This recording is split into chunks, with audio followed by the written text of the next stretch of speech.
Hello friends, welcome back to R K Maurya commerce classes. आज की इस वीडियो के थ्रू आपके लिए शुरुआत कर रहे हैं हार्मोनिक मीन हरात्मक माध्य चैप्टर की। आपको ध्यान देना है, पूरा वीडियो जितना मैं दूं लाइन से देखना पड़ेगा, कॉपी में लिखना पड़ेगा। जैसे आप ऑफलाइन कोचिंग में जाते हैं, कॉलेज में जाते हैं, टीचर लिखवाता है, उसको अपनी कॉपी में लिखते हैं, नोट्स बनाते हैं, इन सब चीज़ों का ध्यान देना पड़ेगा। अपनी कॉपी में लिख लीजिएगा। टॉपिक का नाम इंग्लिश में कहेंगे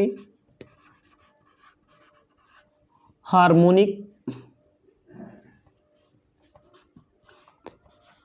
मीन, हिंदी में कहेंगे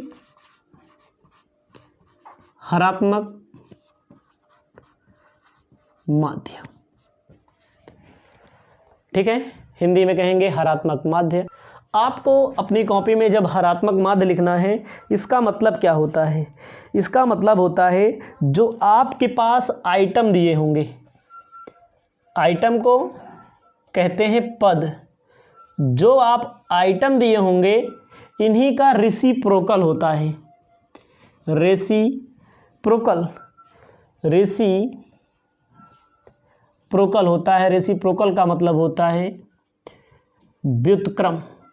समझिएगा, जो आपके सामने आंकड़े दिए रहेंगे, जो आपके सामने डाटा दिए रहेंगे, उन्हीं को जब उल्टा कर दिया जाता है और टोटल से डिवाइड कर दिया जाता है तो उसे बोला जाता है हार्मोनिक मीन, डिवाइड करके। ठीक है, तो सबसे पहले आपको क्या ध्यान देना है? हरात्मक माध्य जो आइटम होता है उसी को उल्टा करके जब डिवाइड कर दिया जाता है तो उसे बोला जाता है हरात्मक माध्य, हार्मोनिक मीन। बात आती है क्वेश्चन की। पेपर में कभी कभी एक क्वेश्चन पूछ लिया जाता है, या मीनिंग ऑफ हार्मोनिक मीन हरात्मक माध्य से ऐसे पूछ लिया जाता है। मीनिंग ऑफ हार्मोनिक मीन का मतलब मैंने आपको बताया, जो आइटम दिए होंगे उनको उल्टा कर दो, उल्टा करने के बाद डिवाइड कर दिया जाता है। तो आपको जब क्वेश्चन सॉल्व करेंगे, देखो थ्योरी ऐसे नहीं समझ में आएगी, जब आप क्वेश्चन को ही सॉल्व करेंगे तब आपको समझ में आएगा कि हार्मोनिक मीन के अंतर्गत क्या किया जाता है।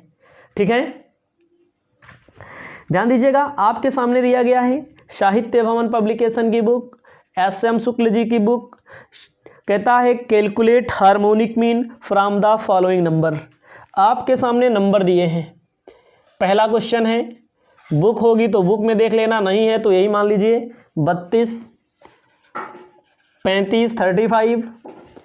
उसके बाद ध्यान देना है, उसके बाद आपको ध्यान देना है 35 के बाद 36, उसके बाद 58, उसके बाद 61, उसके बाद 73। क्या मालूम करना है? हार्मोनिक मीन मालूम करना है। अब हम क्वेश्चन को सॉल्व कैसे करेंगे? क्या मालूम करना है? Harmonic mean. सबसे पहले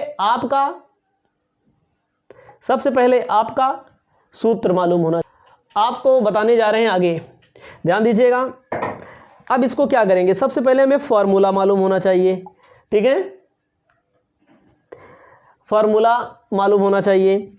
फार्मूला जब मालूम होगा तो आप लिखिएगा हार्मोनिक मीन इक्वल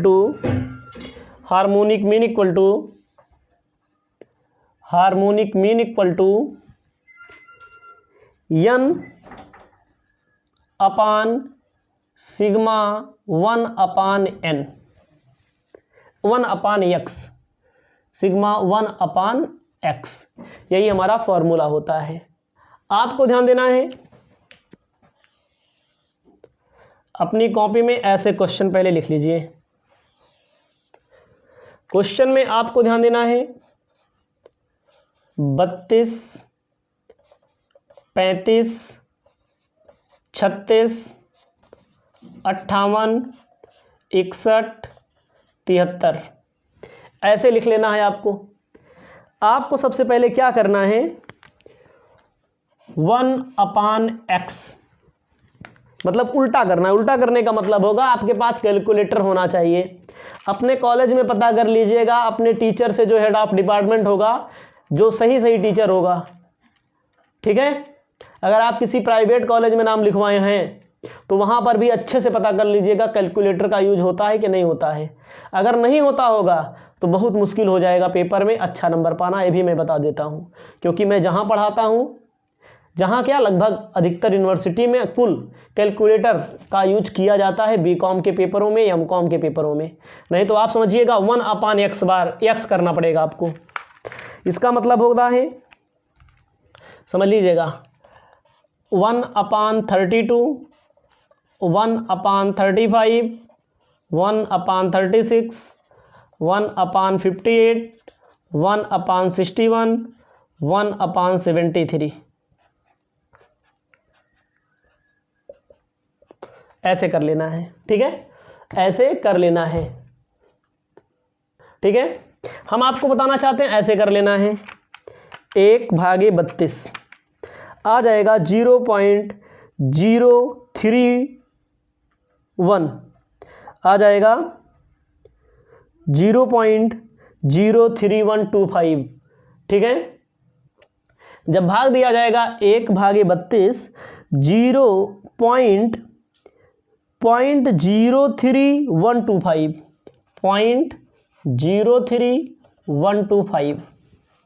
अगले में भाग देंगे 1/35, कैलकुलेटर का यूज कर लीजिएगा, 0.02856। 1/36 कर देंगे 0.02778। उसके बाद 1/58 कर देंगे 0.01724। अगला 1/61 कर देंगे 0.1639। उसके बाद अगले में 1/73 से 0.01370, इसको जोड़ लेंगे। याद रख लीजिएगा, इसको जोड़ लेंगे और इसको गिन लेंगे। इसको हम क्या कर लेंगे, इसको गिन लेंगे। ये हमारा यन आएगा 1 2 3 4 5 6, यन हमारा आएगा 6। ठीक है, इसको जोड़ेंगे तो आएगा कितना, समझ रहे हैं, इसको जोड़ेंगे तो आएगा, पहले से जोड़ कर रखा है, नहीं तो बवाल हो जाएगा, जोड़ने में ही झंझट होती है ना। 0.13492, यन हमारा कितना है 6, भागे इसी से भाग देना है, क्योंकि सिग्मा 1/x आएगा 0.13492, भाग दे देंगे 44.92, उत्तर आ जाएगा 44.47। ध्यान दीजिएगा 47 उत्तर आ जाएगा।